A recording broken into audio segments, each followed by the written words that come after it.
जय हिंद साथियों, चलिए स्टार्ट करते हैं 23 जनवरी 2024 का मोस्ट इंपोर्टेंट करंट अफेयर जो हम लोग के परीक्षा के दृष्टिकोण से महत्वपूर्ण है। तो चलिए क्या क्या आज हम लोग पढ़ने वाले हैं, एक नजर उसको देख लेते हैं, फिर सारा क्वेश्चन पे बात करेंगे। तो सबसे पहले क्या है ना, प्रधानमंत्री सूर्योदय योजना के तहत केंद्र सरकार देश भर में कितने घरों पर रूफटॉप सोलर सिस्टम लगाएगी। ठीक है, तो कल ही जो है शाम को प्रधानमंत्री मोदी जी अयोध्या से गए और जाने के बाद ये घोषणा की है कि सूर्योदय योजना हम प्रारंभ करने जा रहे हैं। ठीक है ना, जो गरीब लोग हैं या मध्यवर्गीय लोग हैं, ऐसे लोग को ये योजना का लाभ मिलने वाला है। ठीक है, दुनिया का सबसे ऊंची ज्वालामुखी पर्वत चोटी ओजस डेल सलाडो को किस भारतीय ने क्या किया है, फतह कर लिया है। तो ये बड़ी खबर निकल के आया है कि ओजस डेल सलाडो जो है आपका दक्षिणी अमेरिका में पड़ता है। ठीक है, एंडीजे को पर्वत है, उसी का चोटी है ना।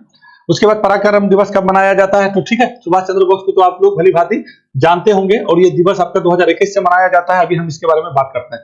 राघवन समिति का संबंध निम्नलिखित में से किससे है, तो अभी हम राघवन जी जो है पूर्व वैज्ञानिक सलाहकार थे। ठीक है ना, और इसी की अध्यक्षता में आपका एक समिति आया था और ये समिति अभी अपना रिपोर्ट पेश किया है, तो इसको जान लेंगे हम लोग। 22 जनवरी से 3 फरवरी 2024 तक क्या कहता है, अभ्यास खंजर किन दो देशों के बीच आयोजित किया जा रहा है। तो अभ्यास खंजर का जो है 11वां संस्करण आपका लॉन्च हो चुका है ना। तो इसको हम लोग बिल्कुल भी अभी देखने वाले थे। भैंसा की लड़ाई है मोहजूज किस राज्य से संबंधित है। ठीक है, तो एक आपका जल्लीकट्टू आता है। ठीक है ना, तो ये मोहजूज है, तो ये मोहजूज को अभी हम लोग जानेंगे, ये जल्लीकट्टू नहीं है। ठीक है ना, अब आइए एशियाई मैराथन चैंपियनशिप में स्वर्ण पदक जीतने वाले दूसरे भारतीय कौन बन गए हैं। तो एक पहले भारतीय थे, वो जीते थे 2017 में, अब दूसरे हो गए हैं और ये आपका कहां पे हो रहा था, हांगकांग तो जानते ही हैं, हांगकांग में हो रहा था। चलिए, जॉय अवार्ड 2024 में मानक पुरस्कार पाने वाली पहली भारतीय एक्ट्रेस कौन बन गई है। ठीक है, अभिनेत्री की बात हो रहा है, ये आपका सऊदी अरब में ये अवार्ड दिया जा रहा था और बहुत बड़ी बात है। चलिए, मलेरिया के खिलाफ दुनिया का पहला नियमित टीका कार्यक्रम किस देश ने शुरू किया है। ठीक है, तो मलेरिया के खिलाफ क्या किया है, नियमित कार्यक्रम, टीका का कार्यक्रम शुरुआत कर दिया है। ये WHO की तरफ से कहा गया है, समझे। देखिए, अभी हाल फिलहाल में आपको बताए थे कि मलेरिया मुक्त किया था केप वर्डे को। ठीक है ना, आज से 6-7 दिन पहले वाला वीडियो में, तो वो दूसरा क्वेश्चन था। ठीक है, ये क्या कहा है, मलेरिया का टीका। तो WHO के द्वारा ना अभी कुछ मलेरिया का टीका है, 2 टीका को अभी तक मान्यता दे दिया गया है। ठीक है ना, तो बहुत सारे देश है मलेरिया की वजह से ना बहुत ज्यादा लोग मरता है। ठीक है, तो उसी को लेकर के नियमित टीका कार्यक्रम शुरू हुआ है और मलेरिया का टीका पिछले 30 साल का पश्चाताप माना जाता है। तो ये सब चीज स्वास्थ्य से संबंधित चीज है, तो हम लोग के लिए इंपॉर्टेंट है। तो चलें हम लोग अपना कार्यक्रम स्टार्ट करते हैं, है ना। कार्यक्रम स्टार्ट कहां से करेंगे, यहीं से करते हैं, प्रधानमंत्री मोदी जी से ही करते हैं। ठीक है, तो हमारे प्रधानमंत्री मोदी जी कल अयोध्या में थे, आप लोग को पता है। ठीक है, अयोध्या से जैसे दिल्ली पहुंचने के बाद एक बहुत बड़ा योजना का जो है क्या किए हैं, ऐलान किए हैं, वो योजना भी प्रभु श्री राम से ही संबंधित है। ठीक है, तो प्रभु श्री राम सूर्यवंशी थे। ठीक है, और उसका जो है प्राण प्रतिष्ठा हुआ है, तो वो क्या है ना कि सूर्य से क्या है ना कि हमेशा दीप जले। ठीक है, तो उसी को लेकर के सूर्योदय योजना जो है स्टार्ट की है। इसमें क्या करेंगे, 1 करोड़ घरों पर क्या करेंगे, सोलर सिस्टम लगाएंगे। ये जो है सोलर घरों में रूफटॉप सोलर सिस्टम लगाने का घोषणा किया है कि जितने भी गरीब लोग या मध्यवर्गीय लोग हैं उसको क्या है ना, इस योजना के तहत 1 करोड़ घरों पर क्या करना है, सोलर सिस्टम लगाने का घोषणा किया गया है। और इस योजना का नाम क्या हो जाएगा, तो सूर्योदय योजना। ठीक है, और ये योजना किससे संबंधित है, क्या कहिएगा, प्रभु श्री राम से ही संबंधित है, क्योंकि वो सूर्यवंशी थे, उसका प्राण का प्रतिष्ठा हुआ है। तो वहीं से प्रधानमंत्री मोदी जी खुद बोले हैं कि हम जैसे गए, तो जैसे प्रभु श्री राम का जैसे आना क्या है, एक तरह से दीप उत्सव होता है ना कि दीप जलता रहता है हमेशा, क्या हो, आदमी को एनर्जी मिले, ऊर्जा मिले। ठीक है, तो ऊर्जा के स्रोत के रूप में ये सोलर सिस्टम लगाएंगे। इससे क्या हो जाएगा, जितने भी घरों को ये दिया जाएगा तो वो एक तरह से ऊर्जा के क्षेत्र में आत्मनिर्भर होगा। तो ऊर्जा के क्षेत्र में सबसे पहले क्या करना है, ऊर्जा के क्षेत्र में हम लोग को क्या करना है, आत्मनिर्भर होना है। पहले तो ये बात समझ जाइए कि आत्मनिर्भर होना है। और दूसरी बात क्या है ना कि जो भी है जलवायु परिवर्तन हो रहा है, तो उससे निपटने के लिए ये बहुत बड़ा अहम फैसला है। तो पूरे विश्व में हम लोग जो है पूरे विश्व में हम लोग जो है ये क्या बोलते हैं, सौर एनर्जी में, ठीक है, हम लोग का स्थान कैसा है, तो 4th पोजीशन में। कितना कहिएगा, 4th पोजीशन में। पवन ऊर्जा में भी 4th पोजीशन में है। ठीक है ना, तो इसको थोड़ा सा याद करते चलिएगा। कितने करोड़ घरों पर ये जो है आपका रूफटॉप सोलर सिस्टम लगाया जाएगा, 1 करोड़ घरों पर। कब इसका जो है घोषणा किया गया है, तो क्या कहिएगा, 22 जनवरी को। ये बिल्कुल भी याद रखिएगा, पूछ लेगा 22 जनवरी 2024 को। किसने किया है, तो प्रधानमंत्री मोदी जी ने किया है। कितने घरों पर लगेगा, 1 करोड़ घरों पे लगेगा। इस योजना के अंतर्गत 1 करोड़ परिवारों को छत पर क्या करना है, सौर ऊर्जा प्रणाली मिलेगा। ठीक है, तो हम लोग के लिए इंपॉर्टेंट है, बिल्कुल भी समझते चलिएगा। कहां जहां तक रहा कल सवाल, ये क्या बताते हैं आपका जो है राम मंदिर का अयोध्या में, तो ये सारा चीज हम कल ही आप लोग को सारा चीज हम बता चुके हैं, तो वहां से संबंधित कोई भी चीज बताएंगे नहीं।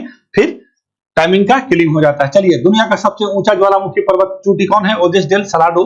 ठीक है, ज्वालामुखी है ये, ठीक है, ऊंचा नहीं समझिएगा तो फिर वो चोटी हो जाएगा, तो ये अपना माउंट एवरेस्ट हो जाएगा। ठीक है, तो ज्वालामुखी पर्वत चोटी है, ओजेस डेल सलाडो है। तो किस भारतीय ने फतेह कर लिया है? तो ये केरल सरकार का जो है कर्मचारी है शेख, क्या कहिएगा, शेख हसन खान, और इसी के द्वारा ये कीर्तिमान रचा गया है। ठीक है, और इस तरह से ये फतेह करने वाले चोटी 7वें चोटी हो गया। इसका कितना चोटी हो गया है? 7वीं चोटी हो गया। तो इसको बिल्कुल भी याद रखिएगा। तो चलिए थोड़ा सा आपको ले चलते हैं हम चिली, क्योंकि ये जो चोटी है ना ये चिली में ही है। चिली समझते हैं ना, कहाँ पे है भैया? दक्षिणी अमेरिका का एक देश है जिसका जो है ना उत्तर से दक्षिण विस्तार पूरे दुनिया में सबसे अधिक है। ठीक है, यही है आपका चिली।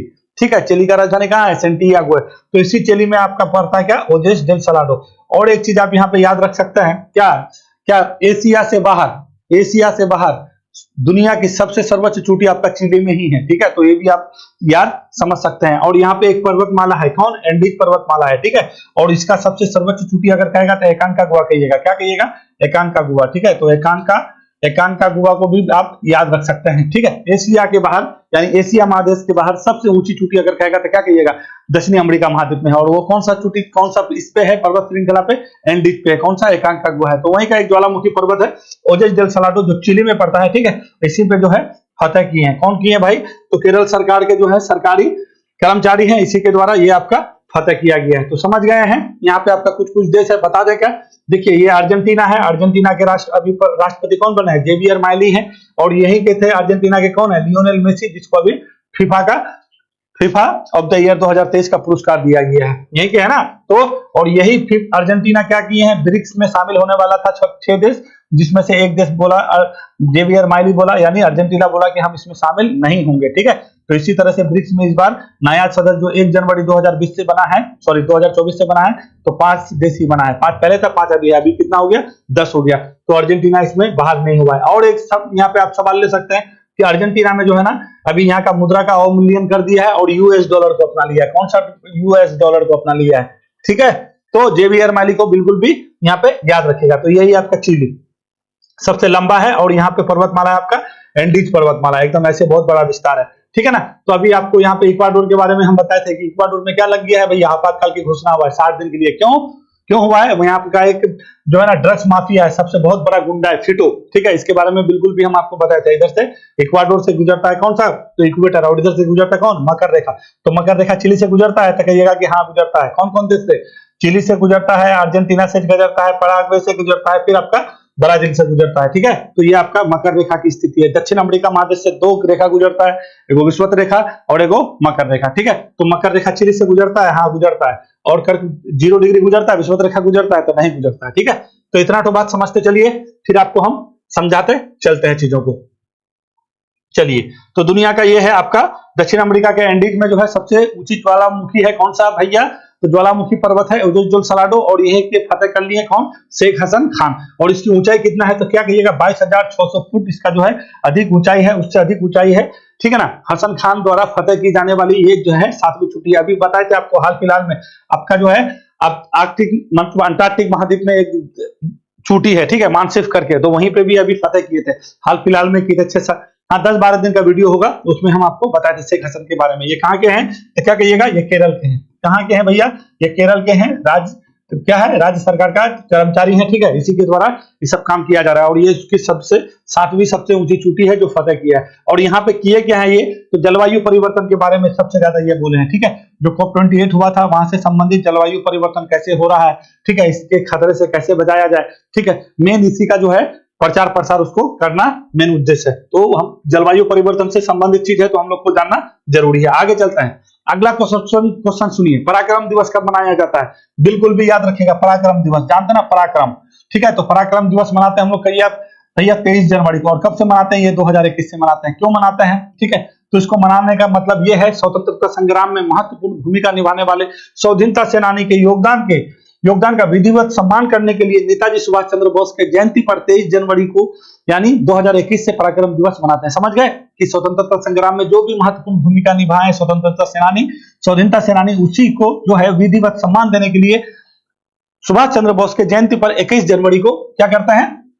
23 जनवरी 23 जनवरी को हम लोग पराक्रम दिवस मनाते हैं, और मनाते कब से हैं? 2021 से मनाते हैं। ठीक है, तो चलिए, जब बात आया है सुभाष चंद्र बोस का, तो बिल्कुल भी हम लोग को जानना चाहिए, क्योंकि इसी का जो है नारा क्या, जय हिंद नारा देने वाले कौन थे? यही थे, सुभाष चंद्र बोस ही थे। ठीक है, जिसको हम लोग राष्ट्रीय नारा भी कहते हैं कि नहीं है, तो इसके बारे में बिल्कुल भी जानना जरूरी है। तो सुभाष चंद्र बोस उड़ीसा जानते ना, तत्कालीन बंगाल में थे, अभी का उड़ीसा कटक है, वहीं पे जन्मे थे। कब जन्मे थे भैया? तो 23 जनवरी कहिएगा, क्या कहिएगा? 23 जनवरी कहिएगा, और कब कहिएगा? 1897 में कहिएगा। बिल्कुल भी ये बात समझ जाइएगा। देहांत के बारे में तो क्या कहें, बहुत सारा मिथक बात है, मगर फाइनली ऐसा कुछ नहीं है, फाइनली यही है। चलिए, तो अभी ले चलते हैं वहीं पे आपको। ठीक है, तो ये कब हुआ था? 18 अगस्त को हो गया था। ठीक है, 18 अगस्त को, ये बिल्कुल भी याद रखिएगा, 18 अगस्त 1945 को जो है हवाई दुर्घटना में नेताजी सुभाष चंद्र बोस का निधन हो गया था। जब बोलता है तो मन जो है थोड़ा सा मेरा भी निराश हो जाता है, ठीक है ना, क्योंकि इतने पराक्रमी आदमी, क्या बताइए आज। ठीक है, तो 1945 को 18 अगस्त हुआ क्या था, थोड़ा सा आप जान लीजिए। 1945 में सेकंड वर्ल्ड वॉर खत्म हो रहा था, जापान पर बन गया बम। ठीक है, हिरोशिमा नागासाकी इसका खत्म, जापान का super power, Japan hands up कर दिया। जर्मनी में जो है हिटलर अपने आप को क्या कर दिया, आत्महत्या कर लिया, जर्मनी भी खत्म। यानी सेकंड वर्ल्ड वॉर दो गुट में था ना, तो एक गुट में जापान और जर्मनी ही तो मेन था, तो ये आत्महत्या कर लिया। और ये क्या, इस पे 9 अगस्त और आपका 6 अगस्त में जब परमाणु बम गिरा तो ये भी खत्म। तो ये सुभाष चंद्र बोस क्या कर रहे थे ना, उस समय में जापान के सहयोग से क्या है ना, जापान के सहयोग से ब्रिटिश से लड़ने का, यानी अंग्रेजों से लड़ने के लिए एक प्लान बना रहे थे। ठीक है, तो ये 18 अगस्त के दिन, यानी 17 अगस्त के दिन, चलिए थोड़ा मैप लेके चलते हैं, फिर आपको यहाँ से हम अच्छा से बताएंगे। तो वो उस टाइम सिंगापुर में थे, तो सिंगापुर से पहले वो कहां पे जाने वाले थे? सिंगापुर से पहले वियतनाम जाना चाह रहे थे, फिर वियतनाम से वो कहां पे जाना चाह रहे थे? ताइवान, ताइवान से फिर जाना चाह रहे थे कहां पे? यूएसएसआर, क्योंकि सेकंड वर्ल्ड वॉर में ये बंदा जीत लिया था। और ये लोग किसके साथ था, तो क्या कहिएगा, ये ब्रिटेन वाले के साथ था, यूएसएसआर। ठीक है, विचारधारा अलग था, और सुभाष चंद्र बोस जी को अच्छा से पता था कि विचारधारा अलग है, जीत लिया है तो ये अभी हमारा सपोर्ट कर सकता है, तो ये यही जाना चाह रहे थे। कहां पे? यूएसएसआर ही जाना चाह रहे थे, क्योंकि जापान तो हार गया था, वो हैंड्सअप कर लिया था, कोई उसका सपोर्ट कर सकता था? नहीं कर सकता था। तो वो सोचे कि अब तो जापान का हाथ पकड़ने से कुछ नहीं होगा। वो सिंगापुर में थे, यहाँ पे है आपका सिंगापुर। ठीक है, सिंगापुर में थे, सिंगापुर से उठ करके यहाँ पे आए, कहां पे? ये 17 तारीख का घटना बता रहे हैं। थोड़ा सा स्वतंत्रता सेनानी है और बहुत सॉलिड आदमी थे। ठीक है, क्योंकि अपना गुरु मानते थे, किसको? स्वामी विवेकानंद को, उसका आध्यात्मिक गुरु स्वामी विवेकानंद। और दूसरी बात, अगर राजनीतिक गुरु कहिएगा तो सीआर दास कहिएगा। ठीक है, तो स्वामी विवेकानंद को मानने वाले थे। समझ जाइए कि इतना कम उम्र में, जानते हैं 1919 में जो है आपका आईसीएस का परीक्षा पास किए थे, और आज एक आदमी को, किसी को अगर कलर का नौकरी मिल जाता है तो वो छोड़ना नहीं चाहता। तो इतनी बड़ी नौकरी को त्याग करके आए थे स्वतंत्रता, अपना देश को आजाद दिलाने के लिए। समझ रहे हैं क्या जुनून रहा होगा इस व्यक्ति के बारे में? सोचिए, थोड़ा समझिए। ठीक है, स्वामी विवेकानंद को अपना गुरु मानते थे, उसके विचारधारा से बहुत ज्यादा प्रभावित थे। तो 1945 में सेकंड वर्ल्ड वॉर खत्म, जर्मनी तो इधर ठंडा पड़ गया, जापान भी इधर ठंडा पड़ गया, क्योंकि इस पे परमाणु, अब ये क्या करेंगे, तो ये जान रहे थे, क्योंकि ये क्या है ना, ये साम्यवादी लोग थे। ठीक है, साम्यवादी विचारधारा के थे, और इस विचारधारा के अपना सुभाष चंद्र बोस भी थे। अब सोचे कि अब हम किसका सहायता ले, तो इसका सहायता लेना चाह रहा था यूएसएसआर का। और ये तो विजित था सेकंड वर्ल्ड वॉर में, वो क्योंकि ब्रिटेन की तरफ से लड़ रहा था, मगर विचारधारा इसका अलग था, क्योंकि लोग पूंजीवादी थे और लोग साम्यवादी थे। वो तो कभी सपोर्ट करते नहीं, क्योंकि वो अंग्रेज ही वाले तो लोग थे। ये किसका जाना चाह रहे थे? रसिया जाना चाह रहे थे। तो सिंगापुर से निकले, और सिंगापुर से निकल करके यहाँ पे आए वियतनाम में।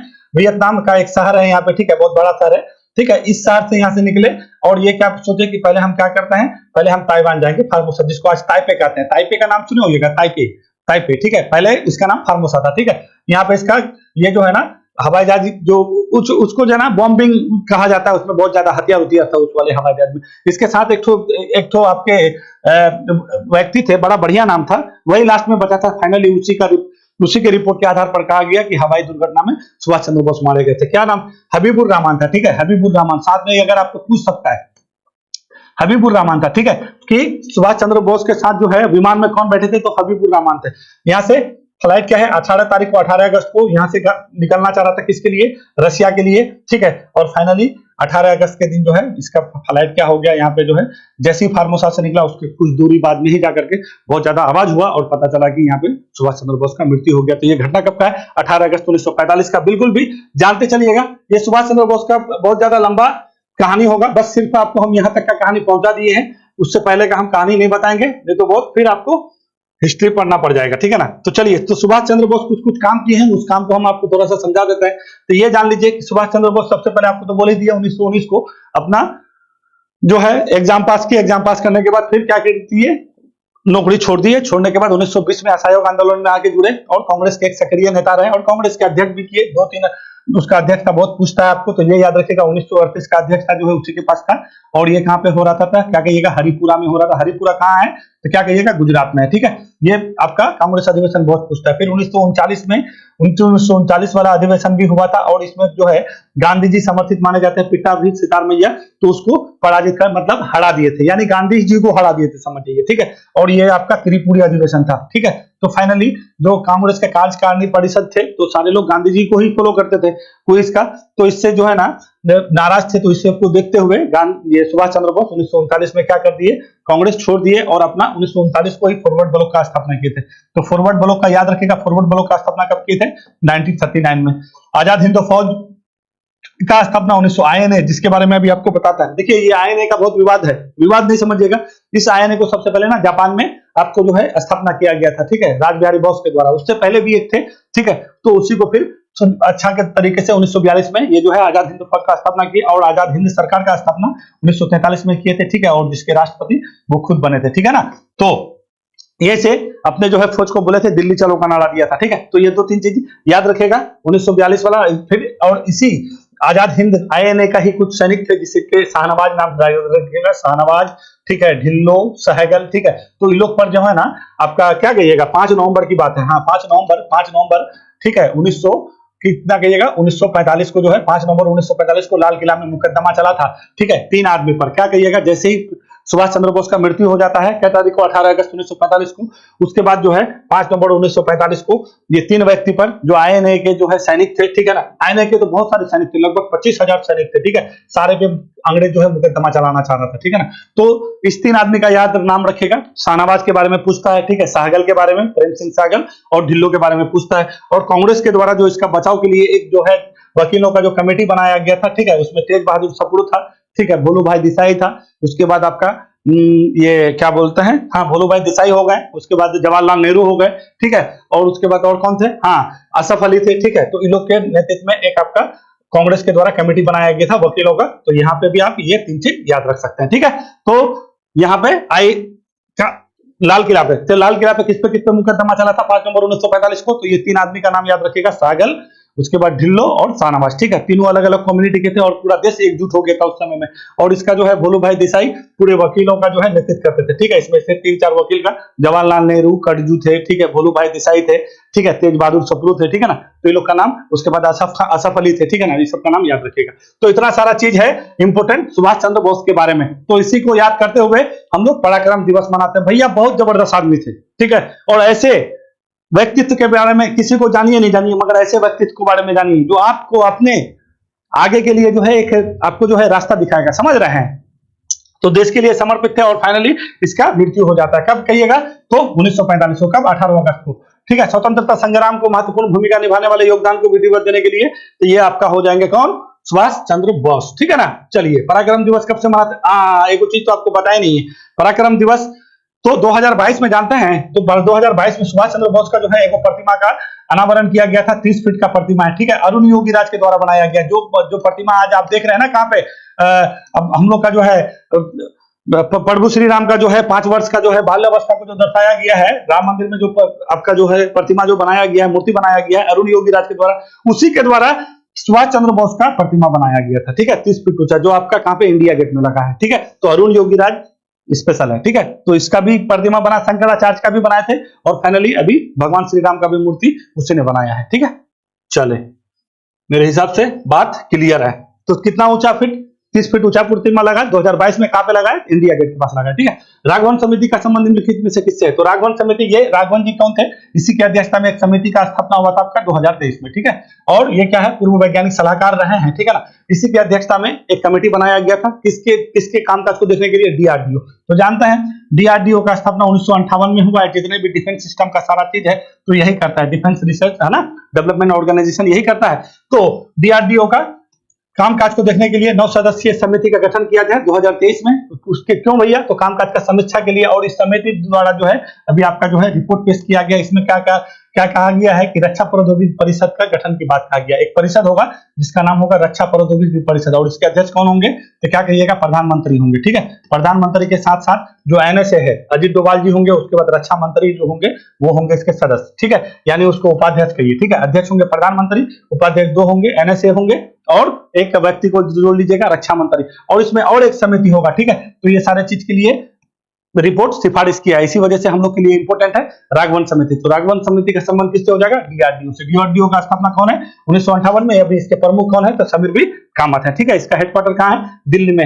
अभी बोले ना आकाश त्रिशूल जितने भी डिफेंस सिस्टम का काम हो रहा है, सारा काम को कौन करता है, डीआरडीओ ही करता है। तो उसी का एक कमेटी बनाने की बात कहा गया, जिसका नाम क्या हो जाएगा, रक्षा एवं प्रौद्योगिकी परिषद के गठन की बात कहा गया, जिसका अध्यक्ष कौन होगा, प्रधानमंत्री होंगे। इसमें सिफारिश कहा गया, और उसके उपाध्यक्ष कौन होंगे, तो क्या कहिएगा, आपका रक्षा मंत्रालय के जो रक्षा मंत्री होंगे वो होंगे, और जो भारत के क्या है, एनएसए है। ठीक है, जो सुरक्षा सलाहकार होते हैं उसको एनएसए कहते हैं, तो वही होंगे उसके उपाध्यक्ष। तो इसको थोड़ा सा समझते चलिएगा, हो सके आपको कहीं पूछ दे क्या, पूछ ही दे, क्योंकि डीआरडीओ इसको हल्के में नहीं लीजिए, यही जो है बहुत बड़ा बॉडी है। चलें आगे चलते हैं। 22 जनवरी से 3 फरवरी 2024 तक अभ्यास खंजर किन दो देशों के बीच आयोजित किया जा रहा है। तो 22 जनवरी से 3 फरवरी चल रहा है आपका, क्या चल रहा है, अभ्यास खंजर। तो खंजर के नाम पे सुने होइएगा। खंजर देखिए, खंजर क्यों किया जा रहा है, खंजर जो है ना पहाड़ी इलाके में जो है, पहाड़ी इलाके में कैसे जो है आपका सुरक्षा प्रदान किया जाए, इन सब चीजों के लिए ये अभ्यास किया जाता है। किसके किसके साथ किया जाता है, भारत और किर्गिस्तान करते हैं। ठीक है, तो सेंट्रल एशिया का देश आता है किर्गिस्तान, पहले यूएसएसआर का जो है भाग था 1991 में टूट करके ये किर्गिस्तान बना। ठीक है, ले चले अभी आपको किर्गिस्तान जाना चाहता है तो बोलिए, अभी ले चलता है। ठीक है, तो किन दो देशों के बीच आयोजित किया जा रहा है, क्या कहिएगा, भारत और किर्गिस्तान के बीच आपका शुरू की हुआ है। कहां पे, क्या कहिएगा, तो हिमाचल प्रदेश के एक जगह में है, बगलो। कहां गया भाई, हिमाचल प्रदेश के बगलो में आयोजित किया जा रहा है, और ये कैवा संस्करण है, 11वां संस्करण है। इसका मुख्य उद्देश्य क्या है, तो क्या कहिएगा, पहाड़ी क्षेत्रों में कैसे सुरक्षित किया जाए, कैसे जो समस्या आने वाला समस्या हो उससे कैसे निपटारा किया जाए, उसी को लेकर के ऑपरेशन खंजर हम लोग किसके साथ करता है, अभ्यास करता है, तो किसके साथ, किर्गिस्तान के साथ करता है। अभी बताए थे आपको, काइजिन बताए थे जो चेन्नई में चला था, किसके साथ भैया, जापान के साथ चला था, जापान के साथ चला था। हर दिन तो कुछ ना कुछ बताते ही रहता है। फिर अभी आपको बताए थे कौन, मित्र शक्ति बताए थे, पुणे में चल रहा था, किसके साथ चल रहा था भैया, तो ये अभ्यास किसके, श्रीलंका के साथ चल रहा था। फिर अभी आपको क्या बताए थे, वो बांग्लादेश के साथ चल रहा था, बांग्लादेश के साथ संप्रीति चल रहा था ना। ठीक है, कहां पे, उमरोई मेघालय में। तो ये सब चीज युद्ध अभ्यास है, कभी काल पूछ दिया जाता है। ठीक है ना, बस इसका उद्देश्य समझिए, संस्करण समझिए, कहां पे हो रहा है इसको समझिए, फिर कभी भूलिएगा नहीं। ठीक है, चलिए आगे बढ़ते हैं। 11वां संस्करण है ये।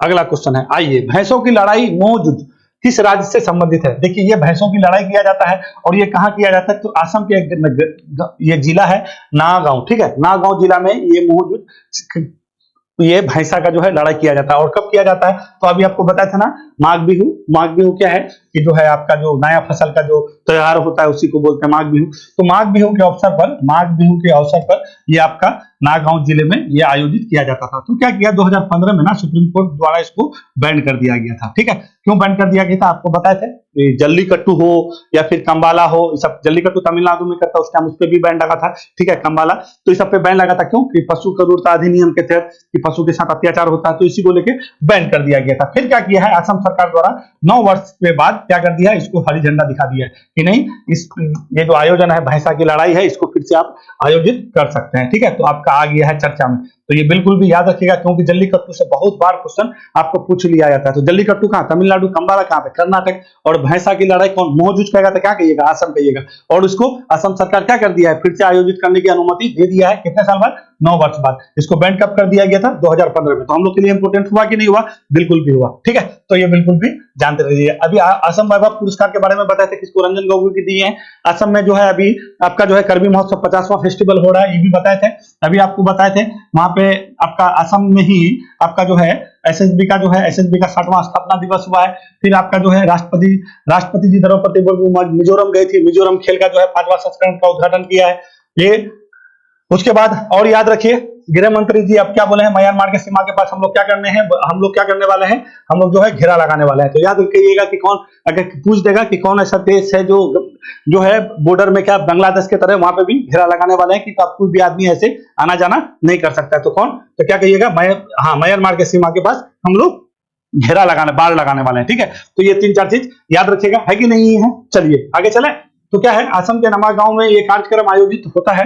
इसे सुप्रीम कोर्ट द्वारा 2015 में जल्लीकट्टू के तर्ज पर निलंबित कर दिया था। फिर असम सरकार ने 9 वर्ष के बाद मौजूद को क्या कर दिया है, आयोजित करने का अनुमति दे दिया है। तो ये होता कहाँ पे है, तो क्या कहिएगा, असम में होता है। ठीक है, तो असम में बिल्कुल भी थोड़ा सा आपको याद करते चलना है। यहाँ पे कुछ होता है, यहाँ के मुख्यमंत्री कौन है भैया, तो वही है आपके, कौन है भैया, कौन, हेमंत विश्व शर्मा है। और अभी राहुल गांधी का एक न्याय यात्रा चल रहा है, तो असम में जो है थोड़ा सा उसको रोक दिया था, तभी उसका चर्चा में आया हुआ था। ठीक है, तो असम को बिल्कुल भी समझते चलना है। तो असम का राजधानी कहाँ है, दिसपुर में है ना, है कि नहीं है। चलिए चलते हैं अगला क्वेश्चन में। ये अगला क्वेश्चन आपका इंपोर्टेंट है। एशिया मैराथन चैंपियनशिप में स्वर्ण पदक जीतने वाले दूसरे भारतीय कौन बन गए हैं। ठीक है, तो देखिए एशिया मैराथन चैंपियनशिप कहाँ पे हो रहा था, हांगकांग, जानते हैं हांगकांग चाइना का पार्ट हो गया है, 100 साल का लीज में दे दिया है उसको। ठीक है ना, ब्रिटिश वाले चाइना को दे दिया है। ठीक है, तो हांगकांग का जो स्वतंत्रता ना खतरा में आ गया। तो हांगकांग में आपका एशियाई चैंपियनशिप मैराथन दौड़ होता है। ठीक है, मैराथन दौड़ होता क्या, पहले आपको बताते हैं।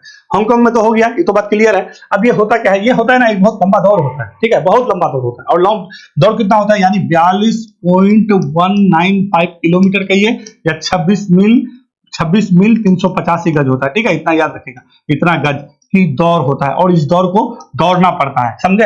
जो बहुत जल्दी दौड़ लिया तो वो स्वर्ण पदक जीतेगा। तो ये बंदा कौन है, मान सिंह जी हैं। ठीक है, और दूसरे भारतीय हैं, ये 2 घंटा 14 मिनट 19 सेकंड में ये दौड़ लिया है। कितना मिनट में कहिएगा, 2 घंटा 14 मिनट 19 सेकंड में ये दौड़ किया है। और ओलंपिक में जो मैराथन होता है ना, जानते हैं कितना, कोई भी आदमी हिस्सा तब ले सकता है, 2 घंटा 8 मिनट समय रखा है, आप समझ जाइए। तो ओलंपिक में नहीं पहुंच पाए हैं, क्योंकि उसके लिए उसमें जो है ओलंपिक में जाने के लिए ही इतना टाइमिंग रखा गया है। 2 घंटा 8 मिनट में कम से कम अगर कोई बंदा दौड़ता है, तब जाके ओलंपिक में वो भाग ले सकता है। तो ये कितने घंटा में दौड़ा है, 2 घंटा 14 मिनट 19 सेकंड में। ठीक है, 34 वर्षीय हैं मान सिंह जी हैं, और ये फाइनली स्वर्ण पदक जीते हैं। और दूसरे पहले जो है 2017 में जीते थे, ये आपका टी गोपी कहिए या गोपी थोगानल कहिए। ठीक है, ये जीते थे, 2017 में जीते थे। ठीक है, तो हम लोग के लिए इंपोर्टेंट है। कहां पे हो रहा था, अगर कहेगा एशिया मैराथन चैंपियनशिप कहां हो रहा है भैया, तो हांगकांग में हो रहा है। हांगकांग को जानते ही हैं, छोटा सा चाइना का पार्ट है ना। चलिए, वहीं पे आयोजित हो रहा था मैराथन दौड़ की जो लंबाई होती कितना होता है, क्या 26 मील 385 गज या 42 किलोमीटर 42.195 किलोमीटर होता है। ठीक है, किसने जीता है, मान सिंह दूसरे हैं। पहले कौन थे, टी गोपीनाथ, मतलब टी गोपी थे। ठीक है ना, और जो है चलिए हांगकांग में मान सिंह ने 2 घंटा 14 मिनट और 19 सेकंड, मतलब कितना समय लिया है, 2 घंटा 14 मिनट 19 सेकंड लिया है। एशियाई मैराथन चैंपियनशिप में स्वर्ण पदक जीतने वाले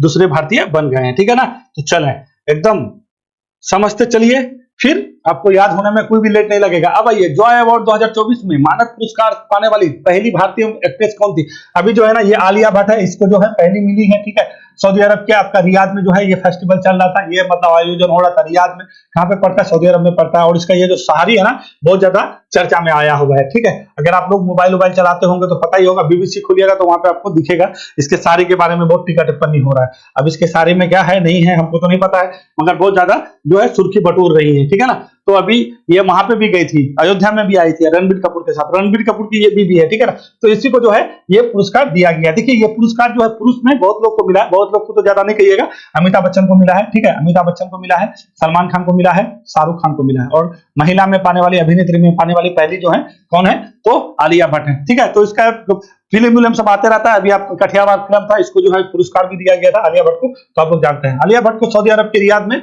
ये पुरस्कार सम्मानित किया गया, ये पहली महिला बन गई है। ठीक है, तो जॉय अवार्ड याद रखिएगा, ये मानद अवार्ड दिया गया। ठीक है, चलते हैं।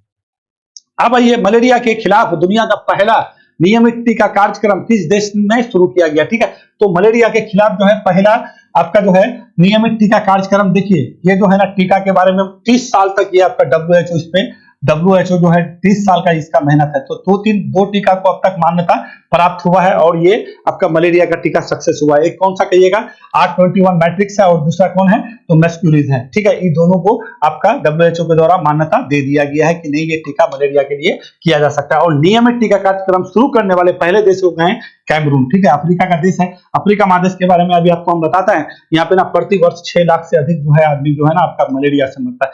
जानते हैं ना, मलेरिया प्रोटोजुआ से होता है, मच्छर के काटने से होता है, मादा इन्फ्लुएंजा मच्छर से काटने के होता है। ठीक है, प्लाज्मोडियम भाग होता है ना उसमें, तो उसी के द्वारा जो है ना वहां पे बहुत ज्यादा लोग का मृत्यु होता है। अक्सर बच्चे बहुत ज्यादा मरते हैं। 6 लाख समझते हैं, WHO का डाटा है। जब डाटा इतना है तो कितना लोग ज्यादा मरता होगा, ठीक है। तो अभी हाल फिलहाल में आपका केप वर्डे एक देश है, ठीक है, अटलांटिक महासागर में छोटा सा, अभी आपको हम बताए थे कुछ दिन पहले भी ये बताए थे कि वो जो है ना आपका मलेरिया मुक्त घोषित कर दिया गया केप वर्डे। वहां पे आपका और भी नाइजीरिया है, उसके बाद आपका मॉरिशस है, उसको भी किया गया था आपका क्या मलेरिया मुक्त, ठीक है। हम लोग मलेरिया मुक्त नहीं है, ठीक है। हम लोग के बगल में श्रीलंका मलेरिया मुक्त है, मालदीव मलेरिया मुक्त है, अभी हम लोग पोलियो मुक्त हो गए। क्या आप लोग कहिएगा पोलियो, और कब हुए हैं भैया? 2014 में हुए। मलेरिया मुक्त अभी नहीं हुए। तो मलेरिया दिवस भी मनाते हैं हम लोग, याद रखिएगा 25 अप्रैल को मलेरिया दिवस मनाते हैं। और मलेरिया कैसा बीमारी है देखा कहिएगा, प्रोटोजोआ दिवस से होता है, ठीक है। मादा एनफ्लूएंजा मच्छर होता है, उसी को जो है मादा वाली जो काटती है उसी से होता है। इन्फेक्टेड हो जाता है मच्छर, फिर वो मच्छर किसी को भी काटेगा तो होता रहता है, ठीक है ना। और प्लाज्मोडियम वाहक होता है, इसको किसने खोजा था भाई? तो एगो मैकुलस थे, ठीक है, उसी के द्वारा जो है इसको खोजा गया था, है ना। तो देखिए मलेरिया को खोजा था रोनाल्डो रस, याद रखिएगा रोनाल्डो।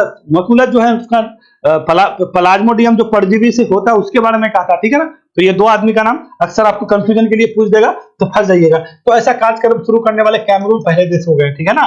तो अफ्रीका महादेश में बहुत ज्यादा लोगों का मृत्यु होता है मलेरिया से। 6 लाख आदमी, समझ रहे हैं ना भैया। तो हल्के फल्के में नहीं लेना है, यहाँ पे अक्सर महामारी भी आता रहता है जब बहुत ज्यादा गरीबी है अफ्रीका महादेश में, ठीक है। तो अफ्रीका महादेश के बारे में क्या पता, चलिए थोड़ा WHO के बारे में जान लीजिए। WHO 7 अप्रैल 1948 को स्थापना हुआ था, और 7 अप्रैल को हम लोग स्वास्थ्य दिवस भी मनाते हैं। इसका देखो ये महानिदेशक कौन है भाई? तो टेड्रोस अधानम है, ठीक है ना। इसका मुख्यालय कहाँ है? WHO का जेनेवा में है। तो इतना सारा चीज आप लोग जानते हैं, ठीक है। कैमरून कहाँ पे है? कैमरून का राजधानी कहाँ है? तो क्या कहिएगा? युआंडे। क्या कहिएगा? युआंडे। युआंडे क्या कहिएगा? युआंडे। ये बिल्कुल भी याद रखिएगा, युआंडे कैमरून है, ठीक है। ये आपका जो है पश्चिमी तट पे पड़ता है। जैसे आपको बताते ना केप वर्डे जो है मलेरिया मुक्त हुआ है, तो वो आपका अटलांटिक महासागर में द्वीपीय देश है, और ये थोड़ा सा अंदर इधर आके पड़ता है, ठीक है। थोड़ा सा ले चलेंगे आपको, हम यहाँ पे ले चलते हैं। हाँ ये है, देखिए यहाँ पे आइएगा ना, ये आपको ये पश्चिमी सहारा है, मरतानिया है, माले है, ठीक है। और यहाँ पे आपका क्या जिब्राल्टर जल संधि है जो आपको अफ्रीका को यूरोप से अलग करता है, ये भूमध्य सागर है। इधर से ऐसे आइएगा ना, ये यहाँ पे आपको थोड़ा सा छोटा सा आपको यहाँ पे कैमरून मिलेगा, ठीक है। और अभी जो आपको केप वर्डे बताया है, केप वर्डे यहाँ पे एकदम छोटा सा है, आपका इधर आइएगा दिख भी नहीं रहा है यहाँ पे केप वर्डे छोटा सा, ठीक है, आपका अटलांटिक महासागर में, ठीक है ना। और यहाँ से तीनों रेखा होकर गुजरता है, कर्क रेखा, 0 डिग्री और मकर रेखा, समझे ना। तो कैमरून से होकर कोई भी रेखा नहीं गुजरता है, ये बात समझ जाइएगा, ठीक है। तो चलिए यही आपका दौर होता है सॉलिड वाला, समझ गया ना। यहीं पे होता है आपका मौजूद, और ये असम में होता है। ये आपके हैं केरल सरकार के शेख हसन खान, जो आपका एकांगम ये क्या बोलते क्या ओजोजल सलाडो में फतेह किए है कि नहीं है, ठीक है। और पराक्रम दिवस के बारे में तो बोल ही दिए थे। ये ऑपरेशन खंजर है आपका, अभी चल रहा है, किर्गिस्तान के साथ चल रहा है, ठीक है ना। और ये हम लोग का इंपॉर्टेंट सारा क्वेश्चन है, मेरे हिसाब से हम सारा चीज आपको बता दिए हैं। आज का